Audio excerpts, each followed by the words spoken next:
Aquelas Duas, com Isabela Sais e Cora Ronay. Alô, alô, queridos ouvintes, muito bom dia, boa tarde, boa noite. Começando mais uma edição do Aquelas Duas Podcast comigo, Isabela Sais, e com minha querida amiga Cora Ronay. Corinha, bom dia, boa tarde, boa noite. Quer dizer que você tem um detector de água da SEDAI em casa e não sabia? Conta isso pra gente. Pois é, Belinha. O que acontece? Eu tenho um fiscal da fiscalização sanitária aqui, da vigilância sanitária, na minha própria casa. Aí o que aconteceu?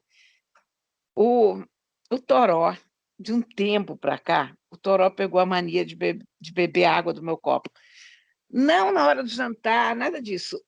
Eu trabalho aqui em cima da escrivaninha, eu tenho um copo, e eu tenho uma garrafa, porque eu tenho que beber 1 litro de água por dia, porque todo mundo diz que isso faz bem, papapá. Então eu resolvi manter um copo em cima da escrivaninha e uma garrafinha. E eu me sirvo e bebo essa água, e a água fica no copo, eu vou bebendo e tal. E às vezes o Toró vem aqui, às vezes eu digo tipo 1 vez por dia, por coisa assim, 2, o Toró vem para cima da minha escrivaninha, mete a fuça no meu copo e bebe a água. E eu deixo pelo seguinte, porque gato tem que beber muita água, sempre, para não ter problema renal. Eles bebem menos água do que eles deveriam beber. E eu me levanto muito menos da escrivaninha do que eu deveria me levantar. Então, isso acaba tendo um efeito benéfico duplo, porque o Toró bebe, e aí eu sou obrigada a me levantar, ir para a cozinha, lavar o copo e tal. Então, eu faço um pouquinho mais de exercício, ele bebe um pouquinho mais de água, e ficamos todos felizes. Pronto. Aí ontem eu me servi da minha água, ele ouviu o barulho, ele estava aqui do lado, e ele veio com tudo, ele pulou aqui em cima da mesa, se atirou no copo, e aí quando o focinho dele bateu no copo, ele tirou a água, ele foi embora. Agora, o que aconteceu com essa água? É que eu tenho uma encomenda de água mineral, que costuma chegar assim, sempre, e dessa vez atrasou, e eu não estava bebendo água mineral, estava bebendo água filtrada. Olha só. Quer dizer, então eu estava achando que o Toró adorava beber água do meu copo, porque era algo proibido, ou exótico, ou diferente, e ele estava vindo para o meu copo, coitado, para fugir da água da SEDAI, porque a minha água era melhor. Esse Toró, hein, Corinha? Vindo para beber água mineral, quer dizer, não é porque era o meu copo, não é porque aquilo era proibido, até porque, pensando bem, nunca foi proibido, né? A partir do momento que o cara bebe, né? Zero proibição, o Toró faz o que quer aqui em casa, é a casa dele, ele que manda. Manda quem pode, obedece quem tem juízo, e pronto. Mas você vê, o coitado do bicho estava percebendo que a água da SEDAI, passarinho não bebe, né? É verdade. E sabe que eu lendo a sua coluna, né, que esse é o tema da sua coluna dessa semana, no segundo caderno do Jornal Globo. Quando eu estava lendo a sua coluna, eu fiquei imaginando você parando para raciocinar em cima disso, né? Você parando para observar que o Toró não quis a água e que dessa vez a água era diferente, não era água mineral, e você tendo a ideia de escrever uma coluna para dizer que o seu gato sabe das coisas. Eu fiquei, gente, deve ter sido muito divertido, né, agora constatar isso e depois escrever sobre isso, né? E que coluna leve, que coluna boa da gente ler, mesmo a gente sabendo que a água do Rio de Janeiro não está boa há tanto tempo, e isso é uma notícia ruim, isso é uma coisa da qual a gente não se orgulha de jeito nenhum, é uma coluna leve, né? É algo que todo mundo está precisando, né? De Eu fiquei com essa impressão que estava uma textos coisa muito... leves. Apesar de ser uma desgraça, estava mais para divertido do que para trágico. É isso. Mas, cara, a realização do que era naquele momento, para mim, foi uma revelação. Muito engraçado, porque ele veio e eu me lembro que eu pensei na hora que eu tinha acabado de me sentar, sabe? Aquela hora que você se senta, você enche teu copo d'água, põe os óculos, enche o copo d'água, o gato vem e você pensa, ai, não, eu acabei de me sentar, né? Eu vou começar a trabalhar, então já vou ter que começar me levantando para ir trocar o copo, para... Mas pensei, coitado dele, afinal de contas você tem que beber água e tal. E aí chega aqui, mete o fuço e vai embora. E aí eu fiquei pensando, e foi muito rápido, porque foi instantâneo quase a minha percepção do que tinha acontecido. Não, muito bom, Corinha, muito bom. E aí, óbvio que eu comprei vários litros de água mineral para eles, né? Depois disso, não tem como, né? Mandou vir imediatamente.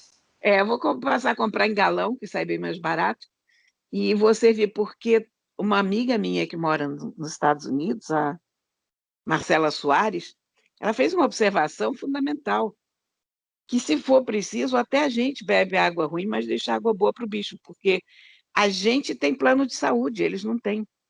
É verdade. Você imagina se isso aqui detona a bicharada aqui em casa, o que eu acabo gastando? Se eu ficar com algum problema, tudo bem, eu vou lá no hospital e resolvo. Mas eles vai ser uma facada na minha conta. Então, pronto, passarão a beber água, galão de água, pronto. Chiquérrimos esses gatos, muito chiques. Eu postei isso no Facebook ontem, quando aconteceu, e a quantidade de gente que me relatou a mesma coisa, que os bichos não estão bebendo água da bica, estão recusando. Os animais são muito sensíveis, né, Cora, a praticamente tudo. Então, eu acho que é bem esperado, assim, que você viva uma situação como essa, né, do animal sentir um cheiro. Porque eu acho que já sente no cheiro, não só no gosto. É sentir no cheiro, porque, né, quando a água não tá boa, quando a água tem alguma coisa, a gente sente, a gente fala, nossa, essa água tá com cheiro forte. Ou qualquer outra coisa, comida com cheiro forte. Então, eles sentem, eles sabem que aquilo ali não é a mesma coisa. Né? Então, o Toró sabe que ele não tá tomando água mineral. Nem vem que não tem, entendeu? Mas não precisa nem ser gato para a gente perceber o cheiro da água da SEDAI. Realmente não. Eu noto. E eu Pois tenho é. que te confessar, é engraçado, que hoje eu tenho um nojo quando eu sinto esse cheiro, mas eu, no começo, quando apareceu essa geosmina pela primeira vez, eu achei que o cheiro era um cheiro de terra. Tava com cheiro de terra, eu me lembro. Não é um cheiro ruim de jeito nenhum, parece um filtro de barro. Uhum. Mas aí, quando você sabe que o negócio é por causa do cocô que tem na água, não há cheiro bom que desfaça esse fato, né? Claro. Então, pronto, aí eu passei a beber água mineral. Já há muitos e muitos meses que eu só bebo água mineral. Agora, coitados dos gatos, né?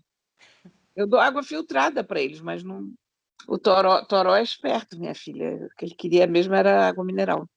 Esperto e muito chique, entendeu? Só isso que eu digo. Muito chique. Agora, Corinha, a gente... Não bota Eviana nesse copo, não, que ele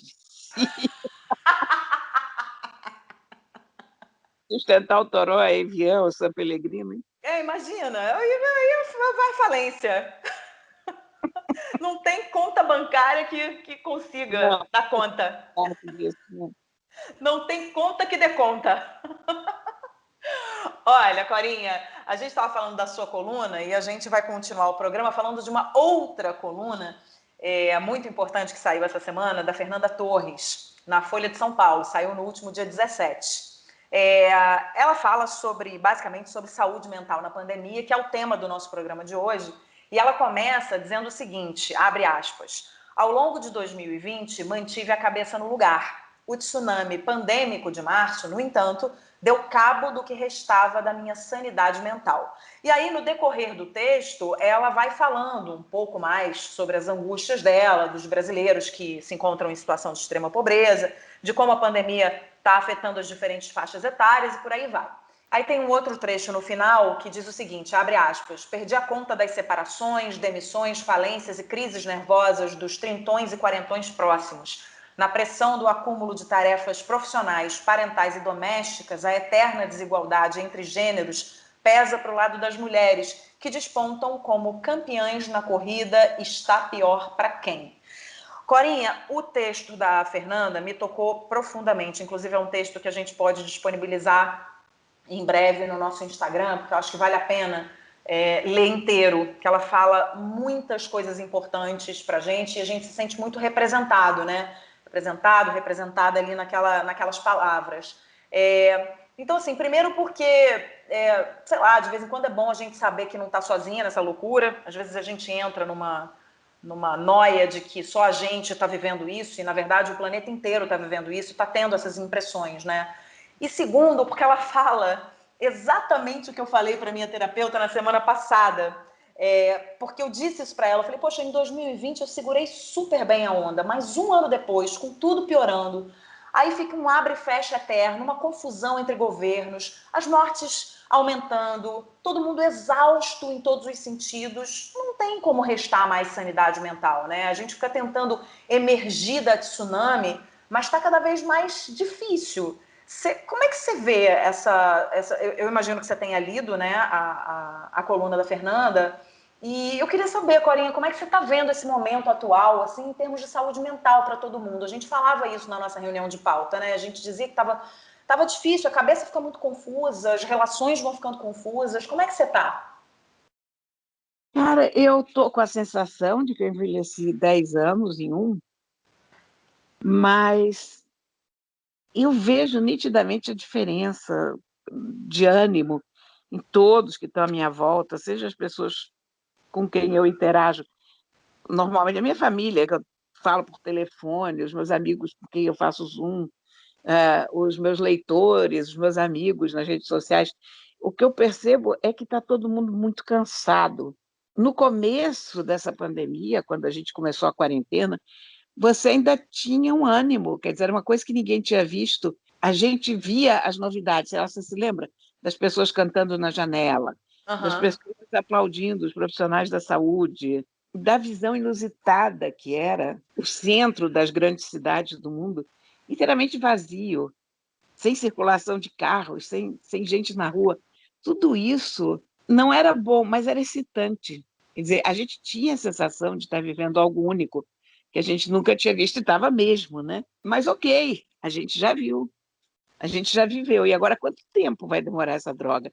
Então, a essa altura do campeonato, nós estamos exaustos. O que tinha ainda uma novidade, que nos salvava pela novidade no começo, agora zero, nem isso, porque a gente já viu tudo, né? A gente já não tem ânimo de cantar na janela. Imagina, se alguém for cantar na janela hoje é apedrejado pelos vizinhos. Os vizinhos vão mandar calar a boca, né? Está todo mundo de mau humor mesmo. Aquela coisa que era tão linda, os músicos tocando na janela, né? Cantores. Imagina se hoje alguém está aí para isso, né? A coisa do Zoom, que parecia tão divertida para todo mundo, e todo mundo estava tão contente com aquela novidade de tecnologia, cara, ninguém aguenta mais o Zoom. É É verdade. muito chato o Zoom. Então, eu acho que nós nos cansamos, né? E a Nanda, ela fala na coluna de uma coisa que eu não tinha pensado sobre esse aspecto, porque ela tenta separar as faixas de idade, quer dizer, para quem é que está pior, Uhum. né?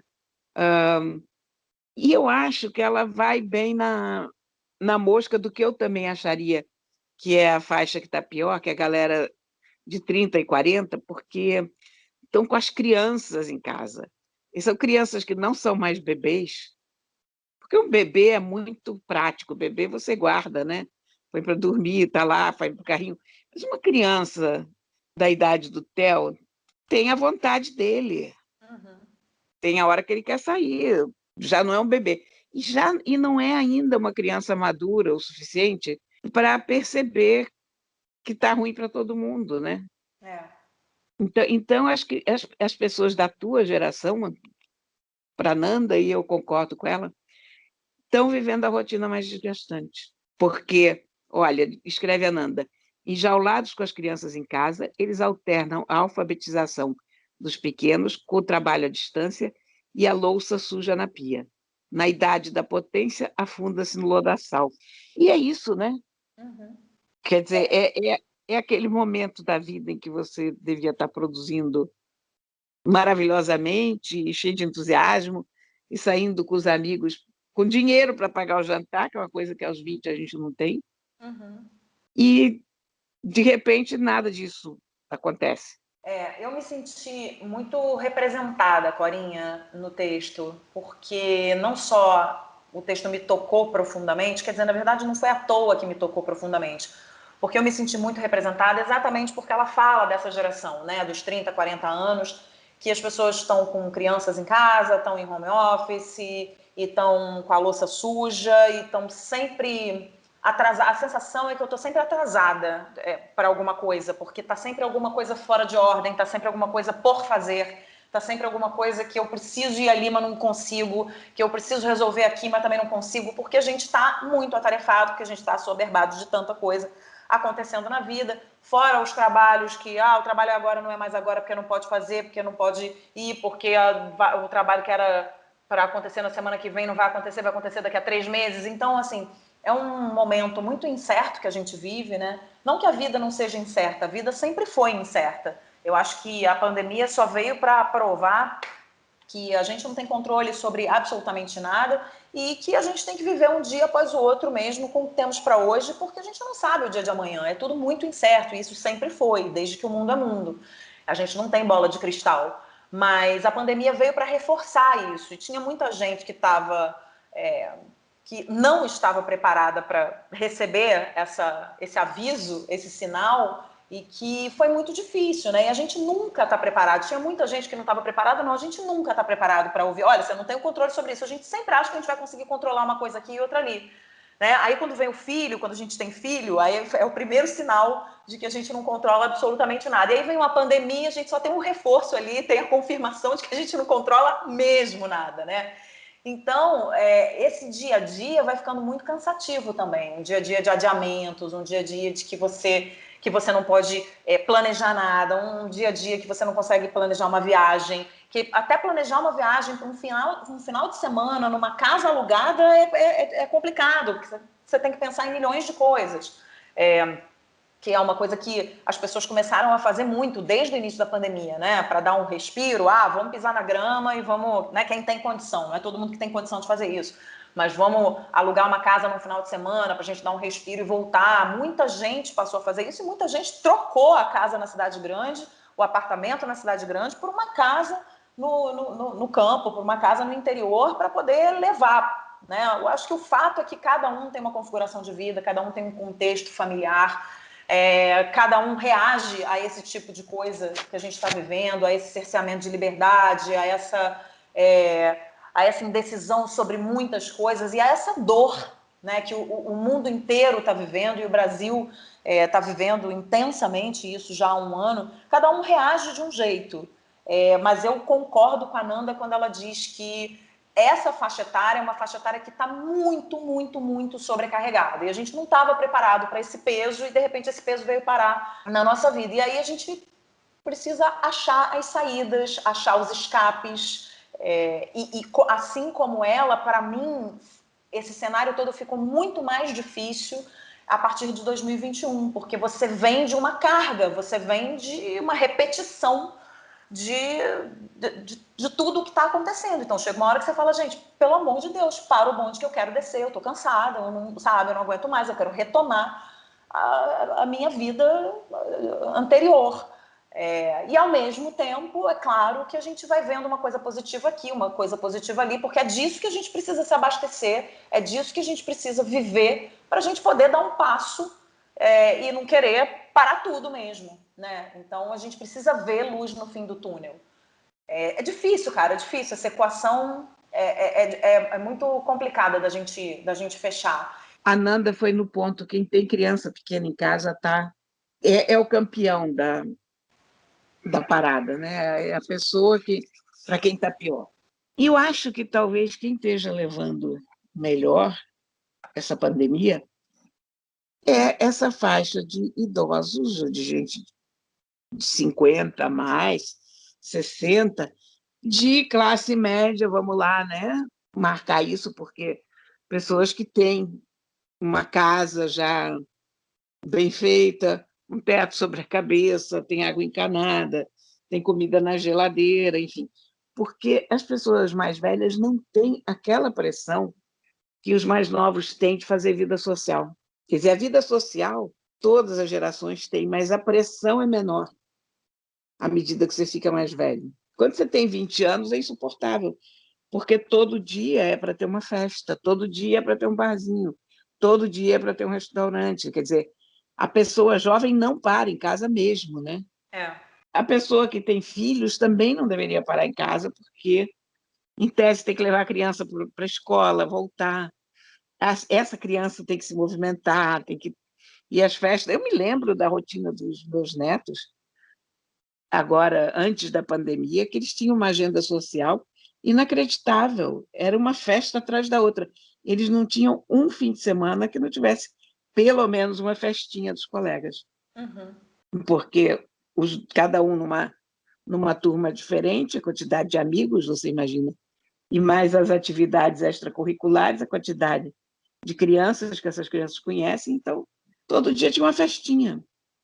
E todo dia eles tinham alguma coisa para fazer, era natação, era futebol, era ginástica, era isso, era aquilo, aula de inglês, de pintura, enfim. E de repente parou tudo, né?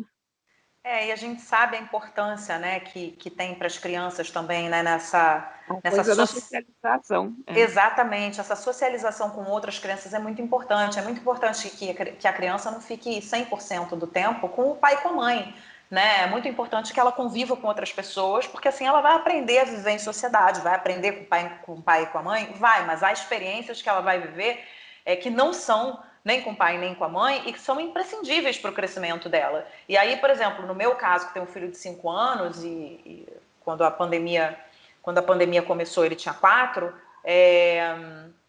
não sei, a gente olha e fala, poxa, ele está os 2 últimos anos da educação infantil tendo essa vivência na escola de uma forma muito irregular, né? Porque a escola abre, a escola fecha, a escola abre, a escola fecha.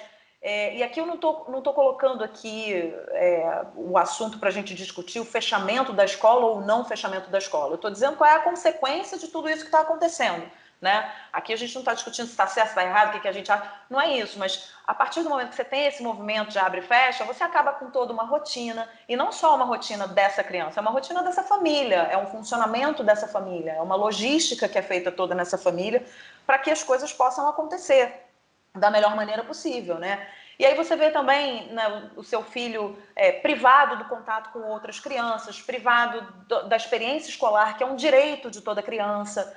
Então, é difícil, é difícil. E eu estava conversando com a minha terapeuta e ela falou, Isabela, essa geração, eu estava um pouco aflita com o legado de tudo isso para as crianças pequenas. E aí, porque eu acho que por mais que seja grande o nosso esforço de levar para uma praça, de levar todos os dias para caminhar, para fazer programas ao ar livre, a vida está muito bagunçada e as crianças estão sofrendo os efeitos dessa bagunça, e não só da bagunça, mas do que está acontecendo no mundo, porque por mais que você não veja televisão, que você não fique falando sobre o assunto, as crianças sabem, elas sentem, as crianças são muito inteligentes e muito sensíveis e sabem o que está acontecendo no mundo. Né? Então, voltando para a minha analista, eu estava perguntando, querendo saber com ela se eles já tinham mais ou menos uma ideia de qual seria o legado para as crianças. E ela falou, a gente não sabe qual é o legado, mas a gente sabe que tem. A gente sabe que essa geração é uma geração que ela vai, alguma coisa dessa pandemia vai ficar dentro dessas crianças e vai ter um legado, sim, para essas crianças, a pandemia. A gente não sabe exatamente qual é, mas elas vão levar alguma coisa, como todo mundo vai levar. Né? Todas as gerações vão levar, cada uma a seu modo. Então, para a gente saber exatamente qual é o efeito da pandemia nas crianças pequenas, a gente vai precisar que o tempo passe para a gente poder observar que adolescentes serão esses, que jovens serão esses. Isso é triste, né? Mas o que a gente vai fazer? A gente vai viver um dia de cada vez com o que temos para hoje e proporcionar, na medida do possível, um ambiente saudável, seguro e feliz para essas crianças, para esses adolescentes, para essas pessoas que vão se tornar adultos no futuro, né? Mas é muito, sei lá, às vezes eu acho muito angustiante, né? Às vezes não, é angustiante tudo isso que a gente está Por vivendo. outro lado, quer dizer, a experiência prévia da humanidade de grandes calamidades, as gerações que passam por grandes tragédias, elas crescem mais resilientes, sabe? Ah, sim. Então, eu acho que alguma coisa de bom a gente talvez leve disso, com a marca dessa pandemia, evidentemente, não é algo que a gente desejaria ter, mas entendo, talvez crie pessoas mais mais fortes, sabe? Faça das Sim, nossas crianças pessoas mais fortes e mais resilientes no futuro. sim, Como você vê as pessoas que eram crianças durante as guerras, essas crianças se transformaram em adultos muito sólidos, né? Muito dispostos a encarar a vida, porque quando você vê uma coisa tão ruim, você tende, todo o resto parece fácil, você tende não é exatamente tirar de letra, mas a se adaptar melhor às circunstâncias e a não criar um drama imenso em cima do que, afinal de contas, não é drama, né? sim, sim. É saber. As ansiedades do dia a dia. Enfim, é possível que isso faça as pessoas terem um foco mais. Como é que eu posso dizer? Um foco mais justo do que merece preocupação e do que não. É saber o real tamanho das coisas, né? É, É uma isso. Não, dimensão. exatamente. Não, eu concordo com você. Eu acho que eu sempre procuro ver o lado positivo nas coisas, por pior que elas sejam, né? Pelo menos na maioria das vezes. E eu acho isso sim. Eu acho que as crianças já estão provando pra gente que elas são muito resilientes. Já estão provando agora. Então, muito provavelmente, esses adolescentes e esses adultos serão mais resilientes no futuro, sim. E estão mostrando pra gente um jogo de cintura gigante para lidar com todas as adversidades do momento. Porque é aquilo que eu falei, elas sabem e elas entendem do jeito delas o que está acontecendo. Mas sabem que não tá, que alguma coisa está fora da ordem, né? Então, eu também enxergo por esse lado, mas não deixa de os pais e mães dessas crianças não deixam de estar preocupados, né, com esse momento, assim. Mas eu acredito que a gente vai ter seres humanos mais resilientes, sim, com mais capacidade de entender o que as coisas representam de fato, né? Agora, Corinha, ainda falando de saúde mental, para a gente chegando perto do fim do nosso programa, saiu uma matéria na revista Você S.A. esse mês que mostra o boom no número de pessoas que andam empreendendo na área de saúde mental no Brasil.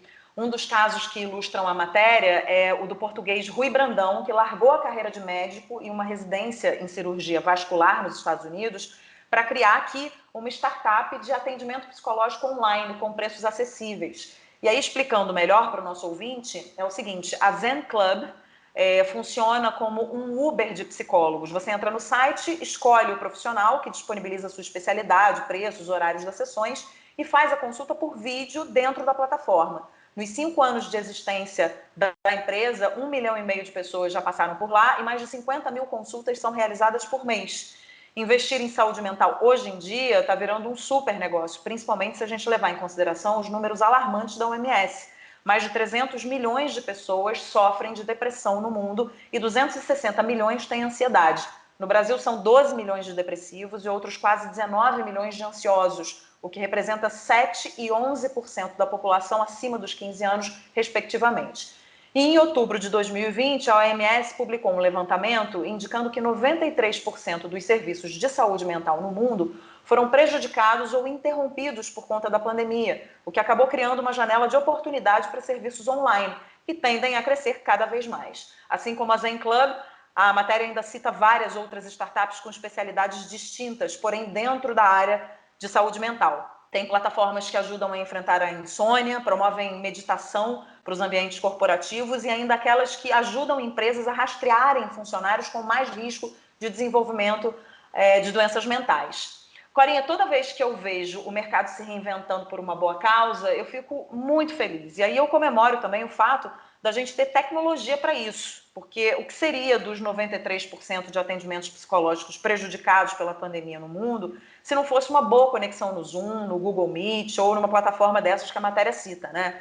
Eu fiz terapia há muito tempo na vida, eu estava falando agora há pouco da minha terapeuta. Hoje eu faço umas sessões avulsas, eu não faço mais toda semana, mas quando o bicho pega, eu faço uma sessão avulsa. E aí, toda vez que o bicho pegou na pandemia, a gente foi de sessão virtual e deu super certo. E eu acho que para muita gente é um caminho sem volta, na verdade, né? Eu tenho para mim que muitos terapeutas e seus pacientes vão continuar nesse formato online pós-pandemia. O que você acha? Você acha que esse formato é um formato que veio para ficar e esse boom vai ficar cada vez mais evidente? Ou você acha que as pessoas tendem a voltar para o divã?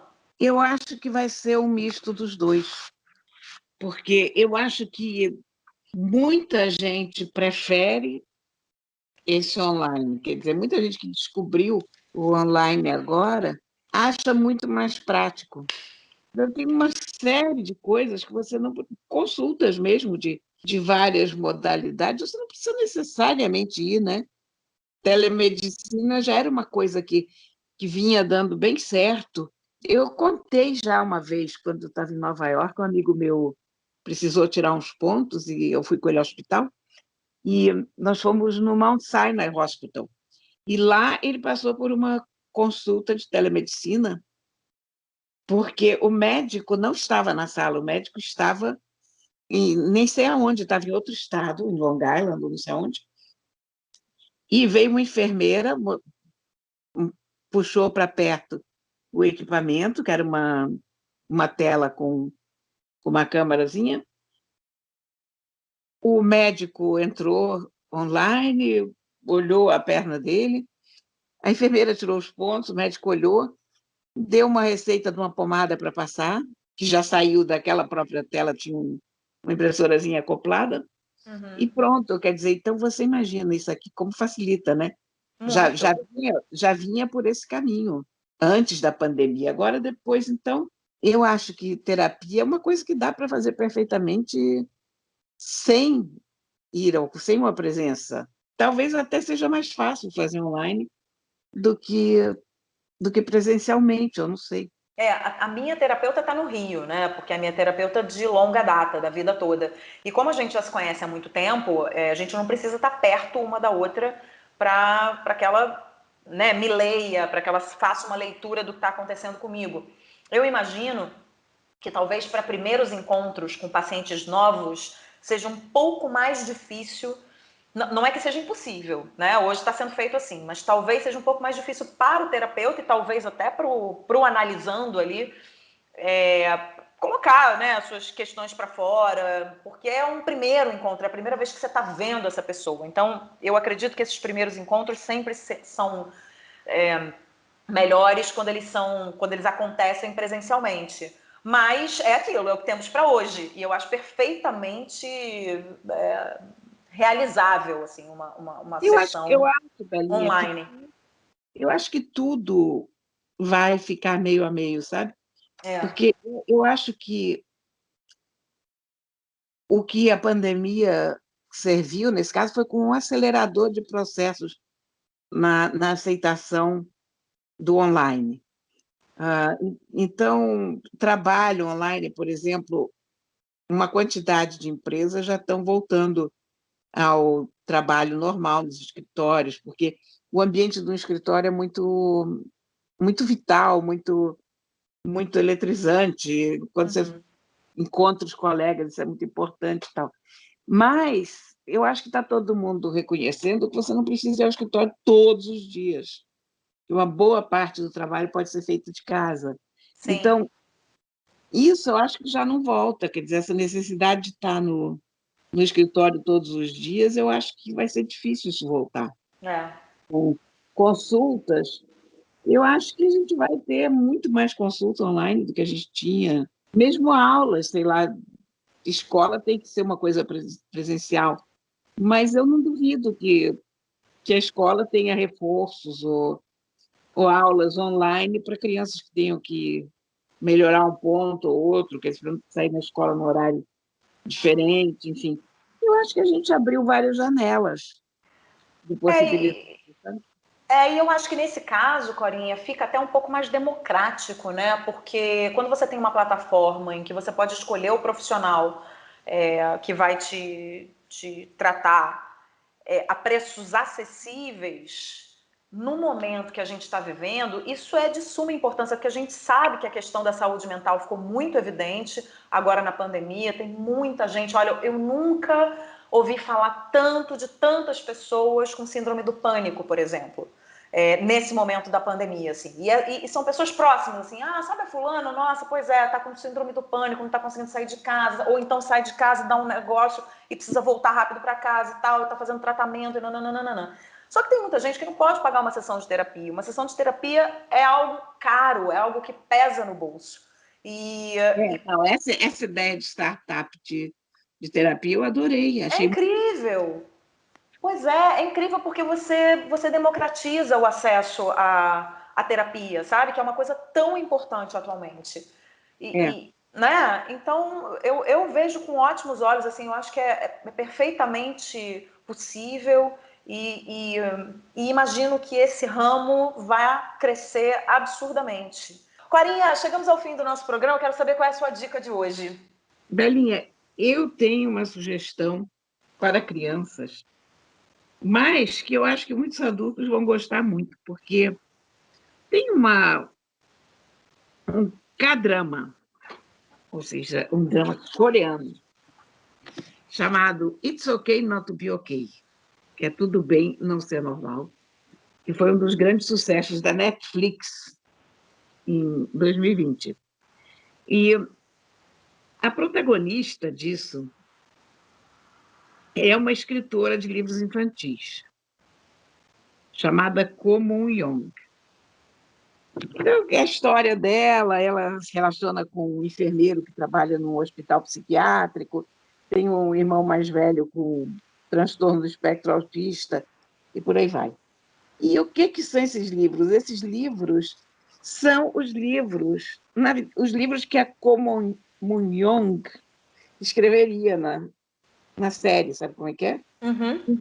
Quer dizer, ela é uma autora de livros infantis, e aqui estão os livros infantis que, em tese, ela teria escrito. Na verdade, são livros escritos pela roteirista da produção, que se Que chama... ideia legal, né? Muito legal! A Muito roteirista legal. se chama Jo Young. Gente, desculpa se tem algum coreano nos ouvindo, eu estou barbarizando esses nomes, mas são nomes bem difíceis para a gente pronunciar. Então, são 3 livros lindos, porque tem umas ilustrações absolutamente deslumbrantes também, e eu adorei os textos, sabe? Porque são textos meio tenebrosos. Eu adoro texto infantil meio tenebroso. Então, um deles é Criança Zumbi. Aí tem o menino que se alimentava de pesadelos e o cão alegre. Não, não tem nada de alegre essa história. Era um coitado de um cão que vivia amarrado a uma árvore e tal. E são historinhas maravilhosas, sabe? Super bem ilustradas. E eu adorei essas histórias, adorei esses livros. E eu já ando cansada de livro para criança que é só bonzinho, bonitinho. Não, os melhores livros infantis são aqueles que têm mortes violentas e assassinatos e coisas esquisitas, que as crianças se amarram em tudo isso, né? É.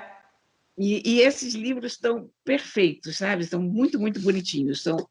Foram editados pela Intrínseca, estão lindamente traduzidos. Então, super recomendo. É Criança Zumbi, é o Cão Alegre e o Menino que se Alimentava de Pesadelos. A tradução é da Jae Hyung-woo, se é que é assim mesmo que a gente diz.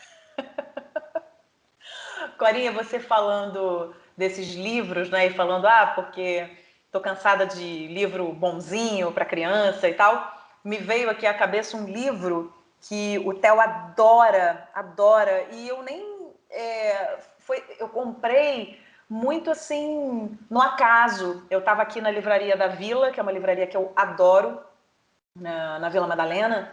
E aí estava lá na sessão de criança, que eu fico louca, perdida na sessão de criança, de adulto, porque a livraria é incrível. E aí fui na sessão de criança e um título me chamou a atenção. O título é Se os Tubarões Fossem Homens. E aí eu Que olhei ótimo! aquele... pois é. E aí eu olhei aquele livro e falei, gente, se os tubarões fossem homens, o que aconteceria se os tubarões fossem homens, né?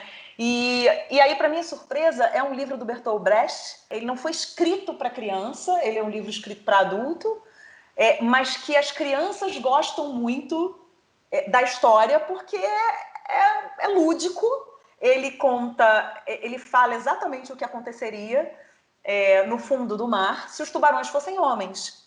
Então, ele vai fazendo uma metáfora da sociedade através dos tubarões no fundo do mar. E é muito para o nosso entendimento. É claro que tem certas coisas na história que as crianças não alcançam, mas aí as crianças alcançam do jeitinho delas. E você está contando a história da sociedade, você está contando a história do mundo para essa criança, de como é que funciona, né, o mundo, como é que funcionam os tubarões do mundo real, né, para a criança. E o Theo é fascinado por essa história, fascinado. E o melhor de tudo é que ele pede para ler, porque no final tem uma breve biografia, né, do Bertolt Brecht. E aí ele pede para ler a biografia, porque ele quer saber quem é esse cara que escreveu essa história tão incrível, né, que ele gosta tanto dos tubarões. Então eu pensei nesse livro, e eu deixo de dica aqui também para o nosso ouvinte, porque você está falando de histórias que não são exatamente aquelas histórias nhenhenhé, bonitinho, boazinho, nananana, para criança, né? Essa história não é, pelo contrário, os tubarões fazem miséria com os peixinhos pequenos, né? Os tubarões, eles não são assim tão legais. Então, eu achei interessante assim, essa análise que você fez das histórias infantis que não precisam ser tão boazinhas assim, que as crianças têm esse entendimento também, né? Quando você apresenta uma história um pouco, porque você acha que a criança não vai alcançar, e ela alcança, né? Mas, olha, as melhores canções de roda, musiquinhas infantis, são da França, e são umas musiquinhas horríveis. É o açougueiro que pica as crianças em pedacinhos. Olha, e as crianças amam, e eu amava quando era criança, e acho que não chegou a me perturbar muito, não. Eu cresci sem maiores traumas A por gente conta cresceu, Carinha, a gente cresceu cantando Atirei o Pau no Gato, né? também, pois é, coitado do gato, né? Coitado do gato, mas a gente cresceu assim, né, Corinha? Acho que essa você não gostava, Corinha. Não, pois é, coitados dos gatos. Como é que é o. Tem uma versão atual que não se atira mais o pau ao gato, né? Não. Tem uma versão atual que não atira o pau, não faz nada. É totalmente diferente. Ainda bem. O gato fica ótimo, mas no final. E vivem todos felizes para sempre. E termina dizendo que não devemos tratar mal os animais. Não é uma coisa Exatamente. assim? Exatamente. Mas olha, a gente cresceu ouvindo Atirei o Pau no Gato e a gente ama os animais, então tá tudo certo, Corinha, com a gente. Tudo certo. Ai, olha, chegamos ao fim do nosso programa. O programa de hoje acabou, mas a gente tá de volta com certeza na semana que vem com muito mais. Não é, minha amada amiga? Sim, muito mais. Um beijo e até semana que vem. Aquelas duas, com Isabela Sais e Cora Ronay.